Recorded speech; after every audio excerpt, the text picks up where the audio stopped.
record. Okay, go for it.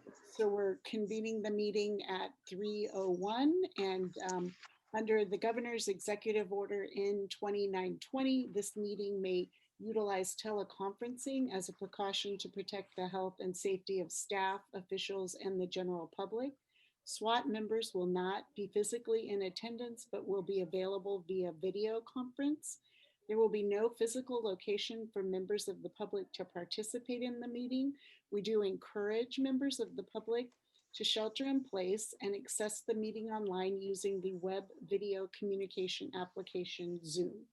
And Zoom participants will have the opportunity to speak during the public comment period for topics not on the agenda, in addition to each of the agenda items. On the agenda, it does have instructions for how to submit public comment via email ahead of time. Hopefully we'll be reading those into the record as we go forward. And public comment will be available by raising your hand. And if you would, if you're on the call and you're not speaking, all of us, if we would mute ourselves. And so we've convened the meeting, and Darlene, can you do, it says self-introduction. I think let's start with a roll call vote of the members. Okay. But not a vote, an attendance. No. But let's all vote that we're here. We could Yeah, vote that, thank you, that we're here. But would you go through and call the attendance? Oh, yes, I will. Chair Member Sauce. Here. Chair Member Worth. Here. Chair Member Hudson. Here.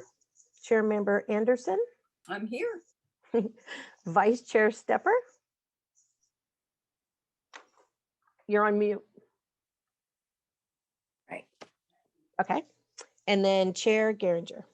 And I'm here as well. Okay. And so we will move on to agenda item number 2, excuse me, and ask for public comment. Members of the public are invited to address the committee regarding any item that is not listed on the agenda today. Do we have any written public comment that was submitted ahead of time? No, Madam Chair, we do not. And do we have anyone with their hand raised? I don't see anyone virtually or actually with their hand raised. So we will move on to agenda item number 3 and board member comments. Do we have any members of the board who would like to make any comments at this time? Again, seeing no hands raised, we'll move on to item number 4. Do we have any administrative items, Darlene? No, Madam Chair, we do not. The agenda, okay, thank you. And then moving on to item number 5, the consent calendar. There's one item on there. Are there any board members who would like to comment on it or remove that item?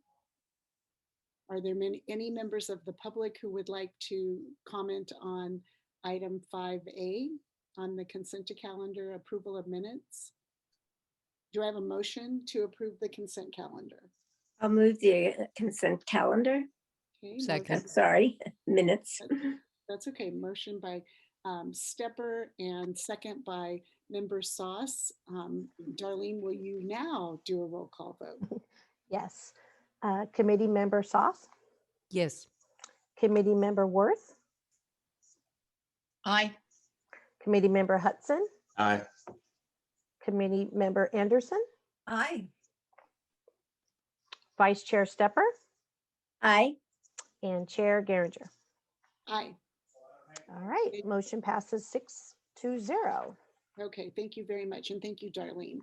And so now we'll move on to regular agenda items. Item 6A, we're going to receive an update on the countywide Vision Zero framework from Colin Clark at CCTA. This is an information only item, no action is required. So welcome, Colin, and I look forward to hearing this update. Thank you very much.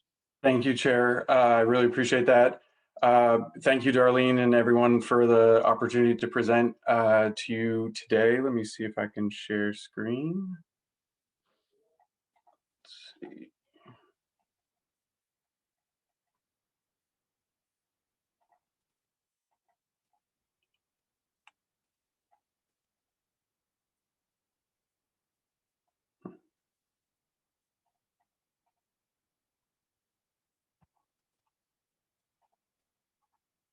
And just making sure you're seeing the right version, not the presenter version.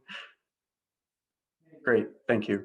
Okay, so gonna go through an overview of the countywide Vision Zero today, including collision patterns. And the hope is that we can, at the end, discuss some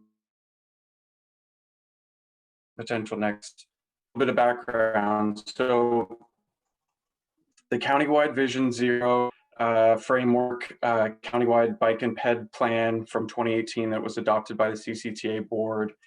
And we've had a Vision Zero working group over the last couple of years that has met a few times. And we've had the R2PC TAC, in this case SWAT, and all four TACs, technical advisory committees, that have provided input on this policy and implementation guide. And going back to 2006, there was this MTC policy checklist for complete streets, which is now going to be updated as part of that last bullet you see there on the slide. The Regional Active Transportation Plan, this is the MTC's first ever Regional Active Transportation Plan. And as part of that effort, they're going to be updating the complete streets checklist to include things like Vision Zero safety, which will help implement the other bullet you see there, MTC Resolution 4400 for the region-wide safety policy. So, and Vision Zero brings up perhaps a bunch of different topics. In terms of topics, speed is perhaps the most important. And this shows the difference between, potential likelihood of survival if involved as a pedestrian or as a cyclist at the different, 19 miles per hour versus 25 versus 31. So unfortunately, by definition, FHWA and USDOT and others, Caltrans, et cetera, by definition, this is considered a public health crisis at the national level, and it translates down to the county-wide level as well. Safety is an equity concern at the national level as it relates to people of color, people of low income being disproportionately represented in people who are fatalities or severe injuries related to transportation. And in Contra Costa, that actually is also true. You can see here that these statistics as it relates to race and equity. In terms of generally the approach to safety, the traditional approach has been one of individual responsibility and assuming perfect human behavior here on the left and preventing collisions altogether. On the right is the systemic approach to safety, which is what Vision Zero is all about. And assuming that human error is inevitable, it's going to happen. And so, working across disciplines to make sure that we have some kind of, culture change, behavior change, and shared responsibility as it relates to design, and working with all the different experts to address safety and build it into the design so that if there's a collision, we can reduce the severity of that collision and reduce the likelihood of a fatality or a severe injury. So this is just meant to give a quick overview of CCTA's role. So countywide, we're doing the data collection and analysis, and we'll talk about next steps later, and look forward to your input as to other things that CCTA can help. But what we're hearing from the technical advisory committees and local agencies is that technical assistance would be helpful. And then The other thing I should mention is that this Vision Zero framework countywide is kind of higher level, that will be presented to the CCTA board in May. And the thought is that this is kind of the countywide Vision Zero policy and implementation guidance, but really it's up to the local agencies to implement. And so that's why we've been working very closely with each of them to make sure that this is a deliverable that works for everyone. Let's see. So the policy and implementation guide addresses a number of things, including education, marketing, outreach, but also kind of the systemic analysis that needs to occur and change that needs to occur at the design level. The pedestrian needs assessment is another part of this that is going to be worked on in the next few months. But as you can imagine, safety is an ongoing issue. So just because this project, kind of wraps up at the countywide level, it's very much into the implementation and anything we could do to support our local agencies. So collisions by severity, if we focus on the dark blue here, you can see that of all collisions, people walking represent 10% of collisions, but all the way on the right, you can see that 31% of fatal collisions are affecting pedestrians. So it's disproportionately representing people walking in the data. And so as the CCTA board had directed us, we with Fair and Peers as our consultant, we focused on pedestrian priority areas that came out of the Bike and Ped Plan from 2018. And we used, as part of this pedestrian needs assessment that we're now working on, as part of this kind of next steps, Ecopia Tech is an artificial intelligence data set that we've purchased at CCTA to help identify sidewalks and crosswalk gaps countywide. And then getting into some of the SWITRS data. So SWITRS is the acronym that basically means the CHP, California Highway Patrol collision database that is fed from locals agencies as well. And the patterns that we're seeing in the decade of 2008 through 2017 is showing these patterns. So in terms of user behavior, speeding is up there.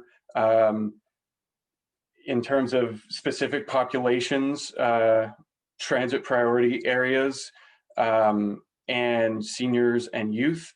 And notably, most recently as part of the CBPAC, the Countywide Bicycle and Pedestrian Advisory Committee for CCTA, we've in January announced 2 openings on the CBPAC, one for seniors and people with disabilities to represent those viewpoints, and then one representing youth and minors.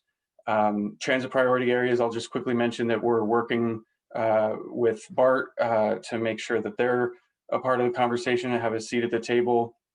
Similarly, highway interchanges on the right, Caltrans has a seat at the table in terms of the Vision Zero working group, and trail crossings, another common collision pattern.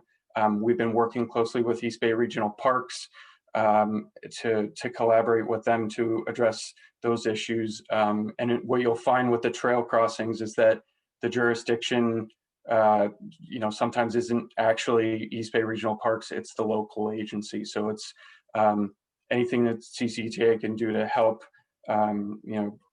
coordinate to get that addressed at those locations.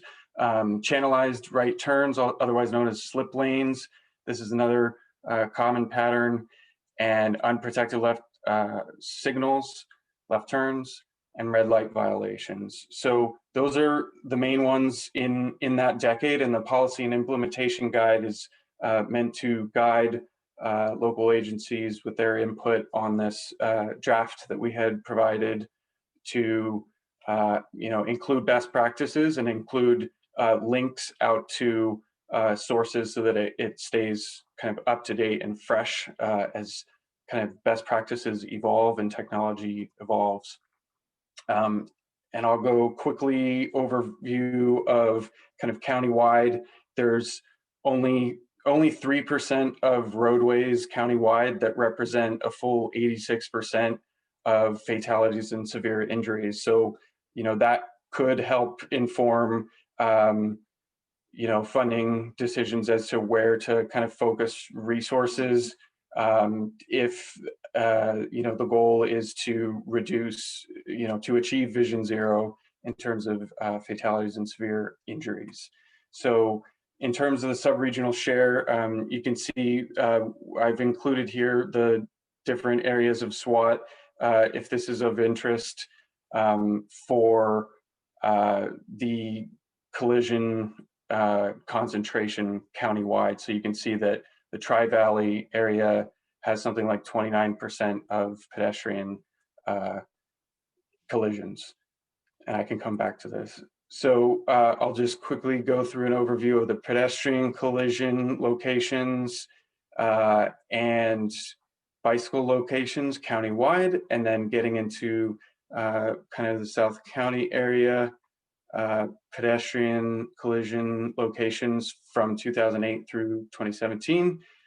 And then, you know, another thing that this policy and implementation guide is meant to address is policies as it relates to emerging technologies with e-scooters coming out.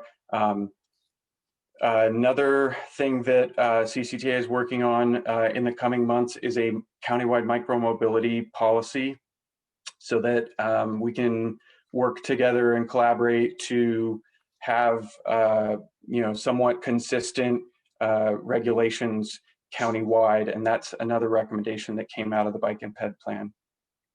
Let's see. So the toolbox of safe system actions. So this is one of the deliverables coming out of the policy and implementation guide that is meant to help local agencies with potential actions for how to improve safety. So raised crosswalks, pedestrian refuge islands, curb extensions, bulb outs, those types of things. And then, you know, addressing speed. There's a number of different jurisdictions in the United States and California that are reducing their speed limits, even in residential areas, from 25 to 20 because of the data I showed earlier and here. And this is kind of just a quick zoom in terms of the Vision Zero toolbox of the kind of actions that are included. Roundabout is something that is actually has an economic case and a case for greenhouse gas emissions reductions and air quality improvement, and a bunch of other you know, benefits. And Moraga, the town of Moraga, has shared with me a really great study that can be kind of shared countywide, so that other places can see, you know, why this was the right way to go in certain locations. And it ends up saving the local jurisdiction money in the long run, instead of a traffic signal in the long run. Let's see, I mentioned the pedestrian needs assessment, countywide training program. This is a potential next step. Looking forward to input on which next steps are your priorities. The training program, we're working on we've submitted a number of grant applications in the hopes to help implement some of these ideas, but really getting to Vision Zero with the equity focus, kind of across the board, transformative policies seem to be really important moving forward. I've heard from some other RTPCs the desire for automated speed cameras, which, as you may know, the state law does not yet allow. So it's kind of another question as it relates to what you know, what SWAT and what CCTA board would like to propose in terms of legislative priorities. And as you can see here on the right, local control of speed limit setting, the local agency's hands are tied to some extent. There's these engineering studies that are done that show observed speeds that then influence the posted speed limits, and it ends up increasing instead of decreasing. So you may have heard of the term or the phrase 85th percentile. So if you, that's one of the many efforts that's being looked into kind of statewide. And I've included here just some next steps that the SWAT Technical Advisory Committee had ranked by priority back in November. And I know it's really small, so no worries, I'll share a different version. But from what I have here, the kind of next steps are marketing and education, quick build pilot projects, which is something that we could do. MTC is working on a $500,000 worth of contracts with My Sidewalk, and that organization, that company is building a data dashboard region-wide, and CCTA, we are represented on that MTC Technical Advisory Committee for building that data dashboard and mapping system and tool. I'm also sitting on the subcommittee that really gets into the weeds in terms of the data portion to make sure that this works for Contra Costa in the way that we want, that would best serve all of our local agencies. Another thing to mention is the CMOD effort, so the crash medical outcomes data effort. So the State Department of Public Health, I'm working with them, and they're interested in potentially using Contra Costa as the first county that would have the data from crash medical outcomes matched up with the SWITR's data, so that we can help improve the data quality to better analyze what the problems are to help focus funding. And I'll stop there. Thank you so much. Looking forward to hearing from you. Thank you, Colin. And I'm sure you're clicking the button as we speak, but can you take down your PowerPoint? And Yeah. we will have, Oh, no, wait, I need it. Don't. oh, okay, never mind. Okay. I did see your hand up, Mayor Hudson, go ahead. Yeah, Colin, I don't know, keep going back. You have one where it talks about the tri-valley. Even if you just stop Gotcha. there for a minute and you look at the number of blue lines in that one. Yeah. I look at this and I go pedestrian collision. I go, oh my goodness, SWAT. How could we be that bad when we hardly have any blue lines on that map prior to that? Then I see SWAT Tri-Valley. And I'm going, okay, is this skewering the Contra Costa numbers? I mean, I get reports on what our collisions are, and I'm pretty sure Karen and the rest of us do also. Yeah. And I don't see it there for one, that we're that high, and we're 50%, well, 50 miles of pedestrian collision. I'm not even sure what you're trying to say there. Sure. But if you could elaborate a little bit. The other thing is, you did the best job I've seen yet, Colin, of kind of glossing over that 85% rule. There is no way I want to waste one more second fooling around with that until you get that through the CHPs. I mean, Julie Pierce spent 2 years on that with the mayor of Thousand Oaks, walked in there, thought they had something, and the captain or whatever they call him there just goes, no. And that was it. And they don't seem to want to give up any authority. And I can tell you that just in our neck of the woods, but Karen and I can probably attest to this pretty much. Doherty Road is already at 50, should be 55. And I have no doubt in my mind, 5 years from now, it'll be 60 miles an hour. To which most people say, oh, Dave, that's ridiculous. Well, I just came back from Orange County, and Jamboree is 60 miles per hour in the city. That's absolutely ridiculous. So if you guys can't get that through CHP, which I'm sure people have been trying forever, we might as well not even waste our time trying to convince people that we can affect that. 60 miles per hour in cities is ridiculous, yet it exists today. So my comments, other than that, go forward and no, I won't even go that far with it, but would like to know, is there any, that is misleading to me. I mean, what are we trying to say here? Through the chair, did you want me to respond? Or Yeah, did you- Colin, what I'm talking about is I'm looking at bicycle collision SWAT Tri-Valley. SWAT La Miranda 9.2, I thought was high for them, but 30.8 for Danville and San Ramon. It's gotta be, we gotta be looking at Dublin and Pleasanton and Livermore heavy on that one, because we just don't have that many blue lines in there. I mean, is there any breakdown on what is Contra Costa? Yeah, so I appreciate you highlighting the point. So for what it's worth, I came on board in July of 2020. And so a lot of this work predated my involvement. But what I did notice when I started digging into this is that as we are kind of labeling what's known as high injury corridors, it can shift the conversation in terms of, instead of if we had the maps that show the hot spots and the heat map of where the collision specifically occurred.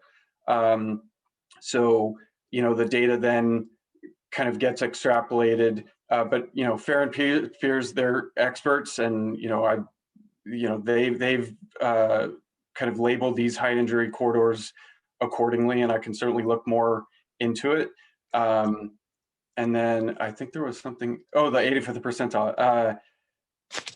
Yeah, it's a complicated thing. UC Berkeley Safe Track is a training and education center that's doing a year-long analysis this year with Caltrans to dig into that further. So I'll be looking, kind of keeping my ear to the ground. Thank you for the comments. Okay. Teresa, you're on I'm mute. on mute really fast before everybody says it. Hey, Teresa, you're on mute. It's a t-shirt.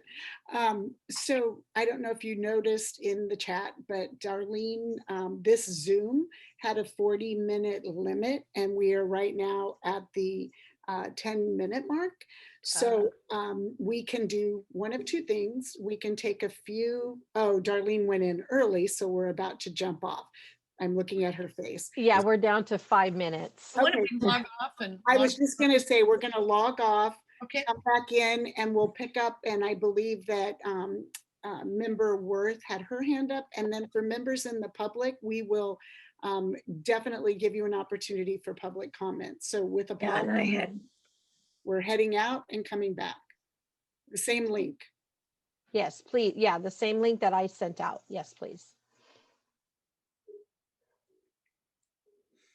Member Stepper after that, and then we'll continue. So is everybody here? coming on. Here we go. Whoops. Now Yeah. we've Everyone's, I'm still trying to, did I lose you? Nope, there you are. We're still here. Okay, so sorry, everyone. I think I have everyone back in.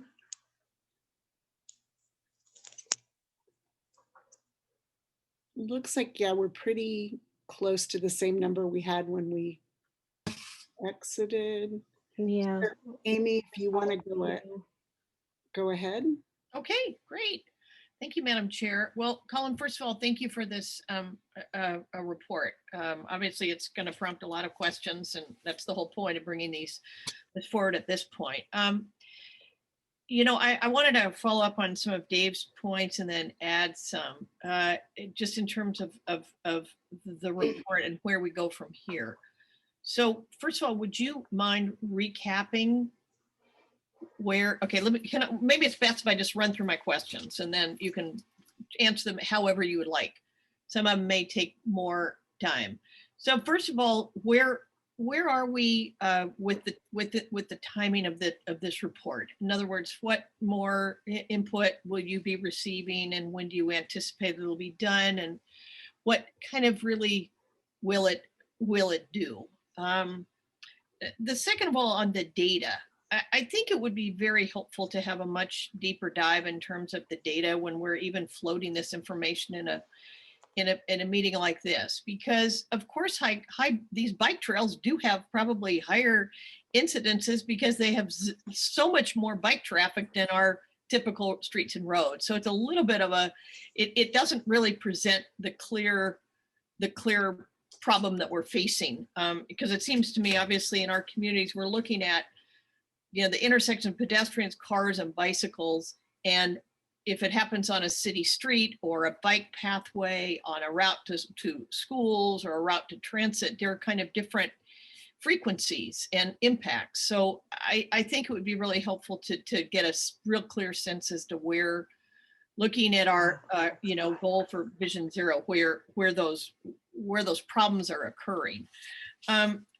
The second thing, in understanding the numbers and where they are, second thing, I think we should not be included when we talk about the San Ramon Valley. SWAT ends at the county line.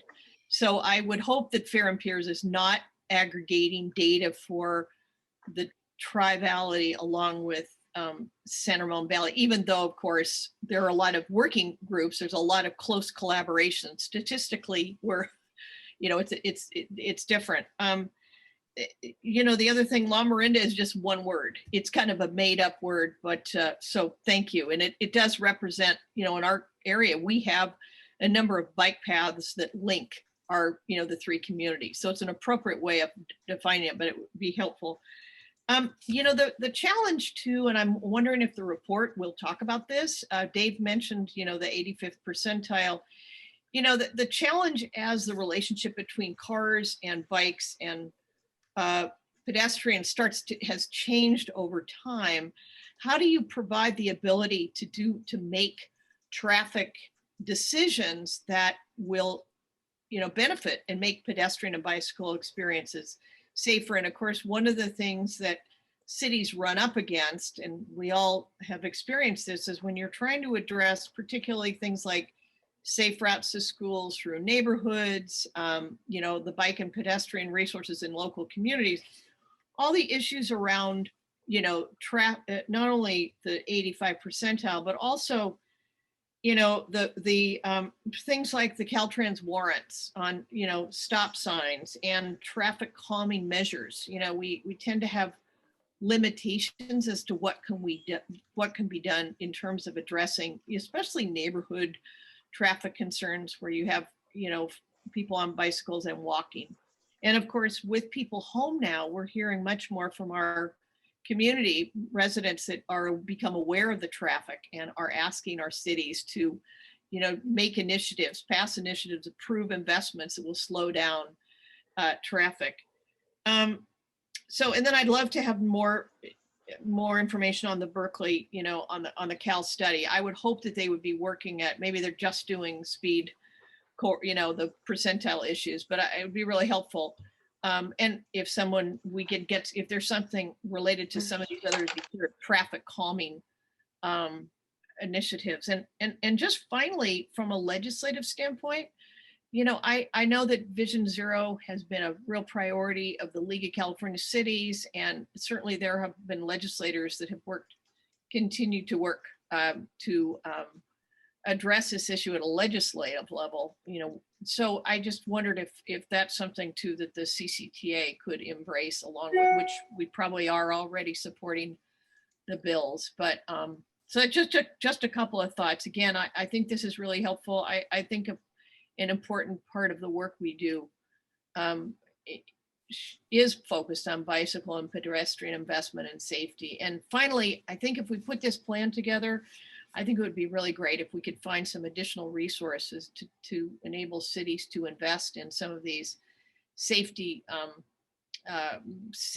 investments relative to bicycle and pedestrian safety. And it's not necessarily as expensive as building new trails, but some of the things like putting in this equipment, as well as things like maintaining sidewalks. I heard from one city recently where their sidewalk condition is so bad that they want to create a safe environment for people to be able to walk on sidewalks. So and the repair of these bike and pedestrian facilities isn't typically in these grant programs. You know, they're funding new investments, but the maintenance of our existing system often doesn't get the same priority that new construction does. So anyway, that's just a couple of thoughts again, Colin. Thank you for bringing this forward. And I can tell already by your comments, we'll be taking a real, solid look at this and appreciate the opportunity to see it and comment. Look forward to it continuing to coming back and so thank you. Yeah, thank you. The chair. You're on mute. And so thank you, Member Worth. And now we will move on to Member Stepper, and then I see Member Sauce as the next person. Okay, thank you. Thank you, Colin. We're in the middle of our master plan for bicycles, and our goal is to, among other goals, one of our major ones is decreasing collisions between cars and bicycles. And I can see that that's where this will help us as well, but I hope that you're reaching out to the cities that are working so hard on this. We have somebody that goes to each collision, whether or not it's small or large in terms of the impact on family, and tries to figure out what caused it beyond what even the police have to do. Because if you can find out what caused it, like Amy just said, maybe it's sidewalk problem and it's not something that they would normally look at and cure it, then it won't happen again. And those places that you have collisions are usually where they occur again because of that kind of not being one-on-one enough.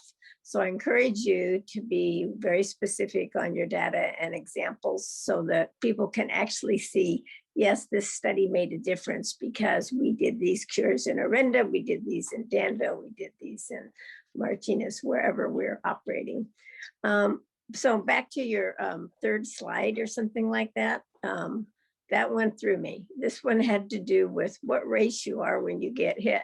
Because I can tell you, if you get a car and bike collision, everybody is absolutely devastated. The driver of the car and the walker, and it doesn't matter what race they are. So I'm trying to understand what that data is trying to show us, because it's the only one in here that's like that. Everything else is rated on these are people, and no matter who they are, we don't want them to be injured. So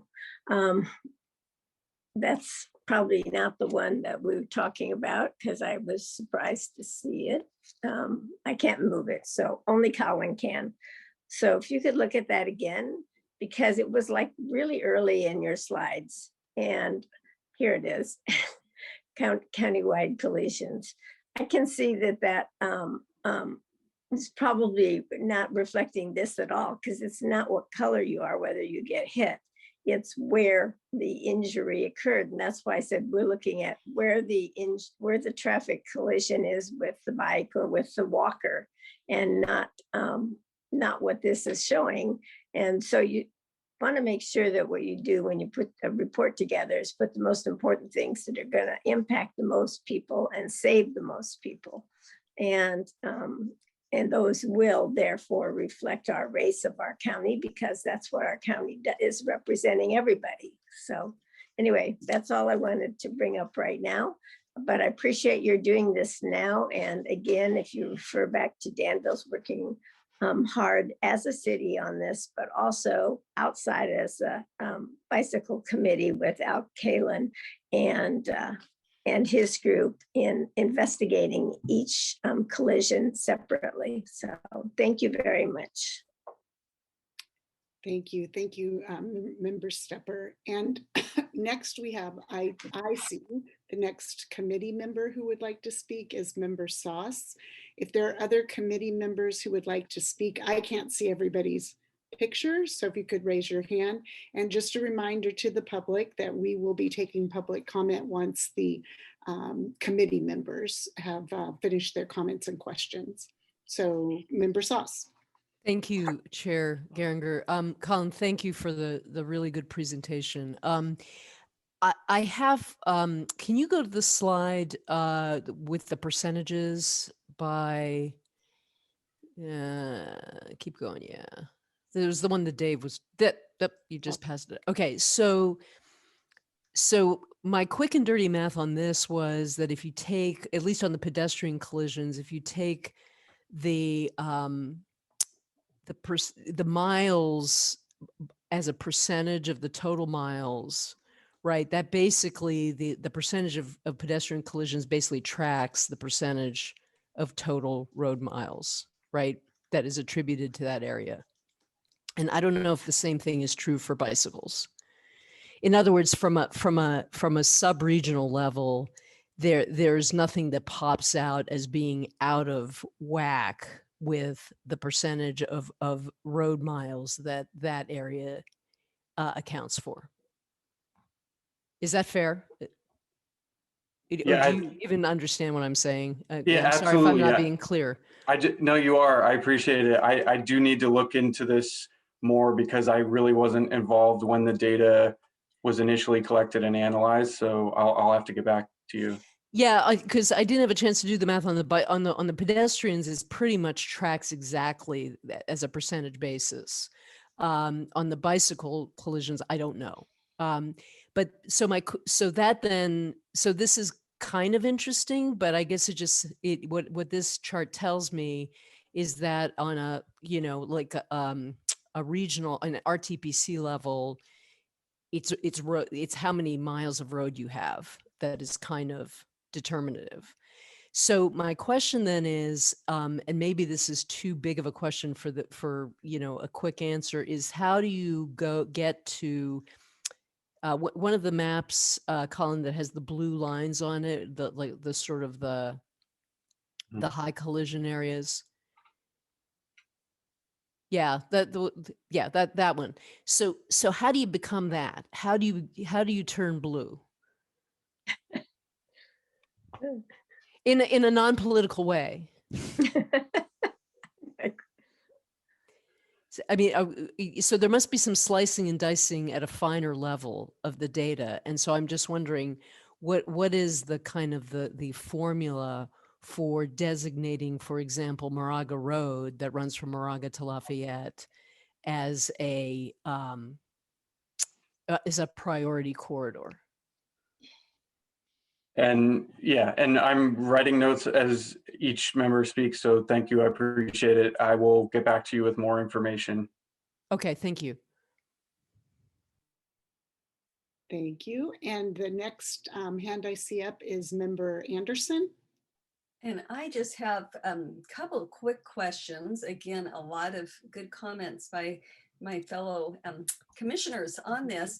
So are the metrics that we're using sort of typical ones that are studied for Vision Zero? I know Vision Zero is really a national, if not international movement. And I'm just curious, are these the things that people have identified are the best indicators to improve safety?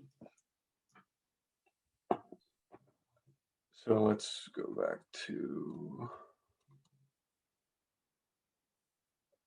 is this kind of what you're referring to? Sort of all of the metrics that I think you've identified those. And then sort of like Karen, I was sort of surprised by the racial demographics because I thought that seemed a little unusual to put that in there by race as opposed to region. And I was just almost more curious with that one. Is that a typical statistic demographic that is included in Vision Zero studies?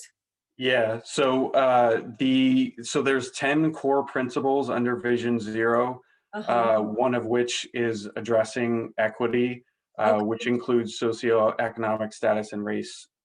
Okay, and that I'm presuming is then, of course, you focus education in those areas, similar to what our region has been doing with street smarts for a long time, but it's an interesting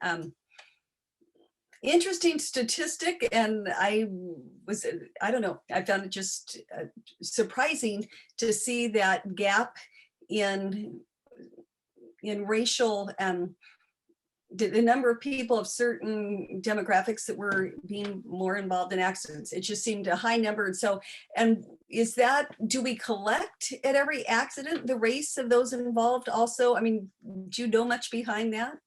So yeah, I included a note at the top here as a caveat because really Okay, I just didn't see that. yeah, just the completeness of the data, the accuracy, the thoroughness of the data is affected by the individual officer that's writing the report. And so there's a lot of improvement that can occur when it comes to that. And that is one of the many things that people are working on at kind of the statewide level as it relates to, the form that each officer fills out as that kind of evolves. Okay, sort But of yeah, have consistent data. Great. No, and I would love to see us continue to move forward with this. It's something that the county has wanted to see for several years. We've really sort of pushed it through even our public works department to sort of have this vision zero. But I think ultimately it really is going to come down to, I think as Karen Stepper was saying, is really how do we push it into our cities' capital improvement programs, into their safety programs, to really sort of work one by one on each area, each identified area, and making sure that our cities are really going down to that granular detail. I wasn't aware that Danville sent out accident reconstructionists, to bicycle collisions, something like that could be a very helpful model for other communities if that in fact is what they're doing. So those are my comments. Thank you. Thank you. And are there any other board member or committee members? Renata, did you have a committee member? Sauce, did you have another question or comment? No, I'm sorry. That was that's that was okay. a fake out. Thank you, Chair. So Colin, would you take down your presentation? And first, thank you very, very much. I also wanted to and to the committee members for all of the great questions. And before I go open for public comment, I did also just want to say that, yes, of course, I'm very excited about this and excited about us continuing to move it forward, and that it's a priority of the authority and of many of our cities. And I believe it was Member Worth who pointed out that we also need to work to identify funding sources so that we can do this. I very much appreciate that we're capturing the data county-wide so that we have these hot spots and we know where to focus. And having our individual communities be able to have access to that and the support of CCTA is very important. So I appreciate that very much as well. And Council Member Worth, did you raise your hand up for another? I do. Thank you. Thank you, Madam Chair. I apologize. First of all, I wanted to say that I am very happy to have some of my questions answered at a later date. I think what our comments have indicated is we're really looking forward to a much deeper analysis, of the report, because actually I was following the Councilmember Sauce comments about road miles versus accidents. But in La Miranda, for example, if you look at the statistic that talks about the number of road miles, that's just a dinky little section of the number of road miles we have. So I'm trying to figure out, are you just focusing on the bike pathways? Because if you wanted to talk about the Moraga Lafayette Trail, that might be 6 miles, but it doesn't cover all the other places where bicycles, pedestrians, and cars are interacting. So I would love to have maybe Colin, I think Farron Pierce did the report. Mm-hmm. I think it would be really helpful if this is going to go forward, for them to be able to, maybe we get a little bit more, they could provide a little bit more clarity in terms of the information they were getting and gathering. Because I do think we're all very concerned about pedestrian and bike safety and would really like to kind of move forward this in a very substantive way. I mean, as Karen said, Danville is already engaged in their bike plan. We have a plan that we've done that we are implementing slowly as money becomes available. So it would be great. So please feel free to answer those questions, come back at another time for us. So thank you. Thank you.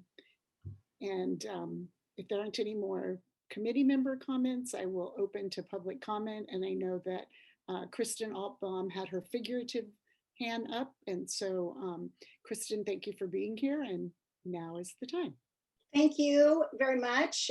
Colin, thank you for your great presentation. It's music to my ears. I have been involved in student safety, efficiency, and safety since 2016. I am a member of the public. I wanted to say that Vision Zero seems like an important CCTA objective for the public good, and I imagine that a lot of public tax dollars are going to generating reports that hypothetically support this goal.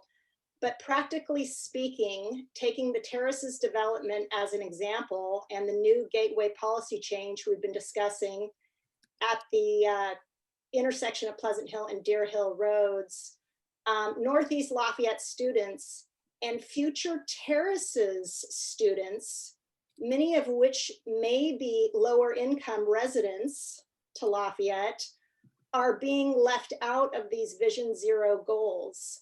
The terraces development is adding potentially hundreds of new Acalanes and Spring Hill pedestrian students across a very busy grade F- intersection. And by the time the drivers get to this intersection, they are already extremely frustrated and impatient. So this is a huge concern of mine. Unless you've experienced it, you really have no idea how scary the thought is of adding hundreds of new vulnerable K-5 and 8th through 12th grade pedestrians to this intersection is. And without a requirement that this development come with raised pedestrian bridges, it's inconceivable to me how you're not going to have a serious injury or death. The terraces is also introducing a bike lane that now has to cross over multiple lanes of traffic. It has to crisscross over multiple lanes of traffic. This is directly across from a high school. So this project seems very opposite of Vision Zero goals and policies. If there is a place in the county for protected bike lanes and raised pedestrian bridges, this intersection is it. And I just like to put that in your ears as we're talking about this gateway change, because any verbiage that is introduced into the La Miranda Action Plan that is very clear about how we need to move forward and manage growth, any language that is adopted by this gateway change, there has to be some variable for requiring that these developments, especially developments that will house lower socioeconomic income people in our community, how will we adopt language that supports Vision Zero goals and objectives? We have to be able to find a middle ground on this. And I just really want to task you guys with this. You may not live in my area town. You may not commute down this road every single day, but we have so much in every report that talks about this Vision Zero, protected bike lanes, multimodal, park and ride lots. It's all right it's all right there in the La Miranda Action Plan. And I just ask that whatever gateway policy verbiage that you guys adopt takes this into consideration. Thank you. Thank you. Are there any questions for the speaker? Seeing none. Thank you, Kristen. And the next person I see who would like to make public comment is Jennifer Paul. Welcome, Jennifer. Thank you very much. I live in Lafayette. I live right off of Pleasant Hill Road, near Spring Hill Elementary and Acalanes School. Moved here in 2006, have 3 children that still are currently going through the school district here. And I have worked tirelessly to work on traffic and pedestrian safety. I worked for 9.5 years to get a sidewalk implemented. And since 2012, I worked to create in 2013 a safe route to school plan that was done but not implemented. And it's very exciting. I'm so thankful that you are taking Vision Zero and looking to really make this countywide. I have gone to my Transportation Circulation Commission and the City Council over the years so many times and saying it really does have to come from the top down. And I'm so glad to see that as a county that you're starting to do that. What I ask is that you definitely let other residents know that this is occurring and try to get input, because I think what's missing to me is that although we're looking at traffic collisions, we should look at actually those so many near misses and so many parents that don't allow their kids to walk and bike because they're so scared for the current situation. I grew up in Pennsylvania. You know where every single school is because there's flashing lights. There are signs everywhere. And I really hope that we look together as a county to say, you know what, this is it. It has to stop.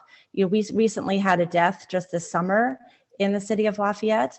And I urge you, and I would echo on what Kristen said. I think to the fact that we're looking eventually, this committee will be looking, this agency will be looking to the gateway constraint policy. And we're only looking to increase more traffic in this area. So I urge all of you to just remember that pedestrian safety and bicycle safety is so important. Thank you. Thank you. Are there any questions from the committee for the speaker? Okay, seeing no hands raised. Thank you, Jennifer, and thank you for all that you continue to do on transportation and particularly safety around our schools. Are there any other members of the public who would like to make a comment? Darlene, were there any written comments submitted ahead of time related? No, Madam Chair, there has not. Okay, thank you. So are there any additional comments or questions from the committee before we say thank you to Colin? And you got a lot of information from the committee, and I do think that Committee Member Worth had a great idea, and we can talk about agendizing this for a future meeting, and look forward to that. But thank you very much for all the work that you're doing on that. And moving on to our agenda item number 7, written communications. There are a number of items that were included in your packet. Are there any questions about those, or does anyone want to pull anything out of those? Seeing no hands raised, we will move on to number 8, which is a discussion of our next agenda. So Sorry. Oh, okay. So public comment on written communications? Yeah, sorry, Teresa. I just wanted to make mention of one of the a couple of the TransPAC comments that I heard about. I saw that TransPAC is mentioned in 7. So I just wanted to say this.